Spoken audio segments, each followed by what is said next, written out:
আসসালামু আলাইকুম। প্রথম ২০ মিনিটে যদি রিয়াল মাদ্রিদ একটা গোল করে ফেলে তাহলে আর্সেনাল তুমি উয়েফা চ্যাম্পিয়নস লিগ জয়ের স্বপ্ন ভুলে যাও। সেটা কার কথা? সেটা বলেছেন বর্তমান সময়ের অন্যতম সেরা কোচ এবং ম্যানচেস্টার সিটির যিনি ডাগআউট সামলাচ্ছেন, বার্সেলোনার ডাগআউট সামলিয়েছেন, বায়ার্ন মিউনিখের ডাগআউট সামলিয়েছেন। অনেক সাফল্য যার ঝুলিতে সেই পেপ গার্দিওয়ালা সামনের যে উয়েফা চ্যাম্পিয়নস লিগের কোয়ার্টার ফাইনালের ২য় লেগের ম্যাচ আর্সেনাল এবং এই রিয়াল মাদ্রিদের সেই ম্যাচ নিয়ে কথা বলেছেন। আমরা দেখেছি ১ম লেগে আর্সেনালের মাঠে রিয়াল মাদ্রিদকে কোনো পাত্তা না দিয়ে কি দুর্দান্ত জয় নেয় আর্সেনাল ৪-০ গোলে।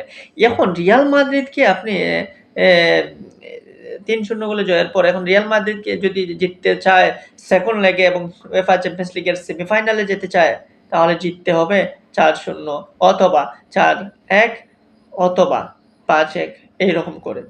সো এইরকম অবস্থায় গার্দিওয়ালা যখন এত আত্মবিশ্বাসী রিয়াল মাদ্রিদকে নিয়ে, যে রিয়াল মাদ্রিদের ডাগআউটে তিনি কখনো দাঁড়ান নাই বা রিয়াল মাদ্রিদের কোচিং ক্যারিয়ারে তিনি রিয়াল মাদ্রিদকে বিপক্ষেই বেশি পেয়েছেন। বার্সেলোনা থাকাকালীন সবসময় বেশিরভাগই তিনি রিয়াল মাদ্রিদের সাথে বিপক্ষেই ছিলেন।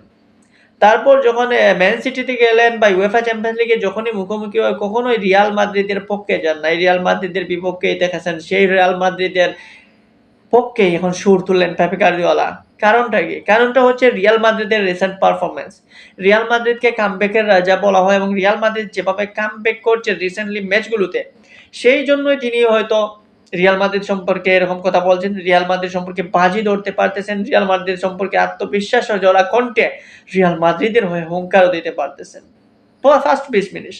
প্রথম ২০ মিনিটে যদি ১ গোল করে ফেলে তাহলে বুঝুন এবার বাকি ৯০ মিনিটের ভিতরে রিয়াল মাদ্রিদ কতটা গোল করবে সেটাই তো তিনি বুঝাইতে চাইছেন। এই মুহূর্তে রিয়াল মাদ্রিদ এবং আর্সেনালের ম্যাচটা হতে পারে উয়েফা চ্যাম্পিয়নস লিগের এবারের অন্যতম সেরা ম্যাচ এবং অন্যতম একটা অ্যাট্রাক্টিং ম্যাচ।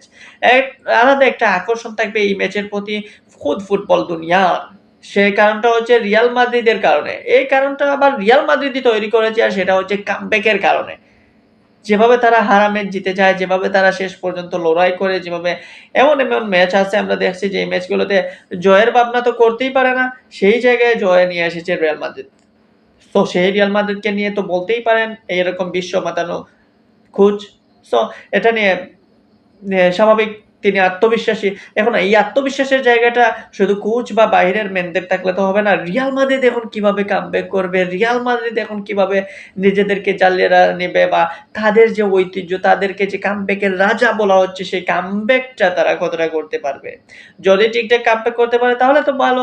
ফ্যান ফলোয়ারদের মান রাখলেন, কোচিং প্লেয়ারদের কোচিংকে প্যানেলের যারা রয়েছেন তাদের মান রাখলেন এবং এই গার্দিওলার মতো যারা অতিরিক্ত আত্মবিশ্বাসী যারা গার্দিওলার মতো যারা প্লেয়ার কোচ বিশ্বসেরা কোচরা যারা রিয়ালের বিপক্ষে থেকেছেন সবসময় ডাগ আউটে, সেখান থেকে আজ পক্ষে কথা বলার সাহস পেয়েছেন, পক্ষে কথা বলার সুর তুলতে পেরেছেন।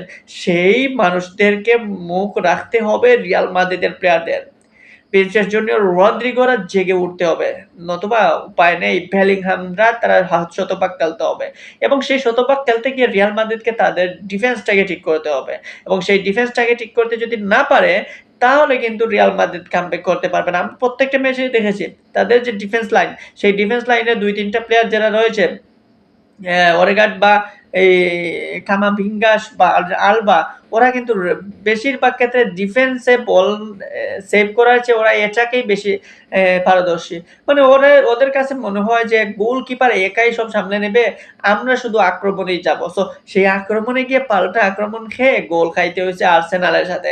আর আর্সেনাল কিরকম ফুটবল খেলে সেটা তো আপনি দেখলেন ফার্স্ট লেগে।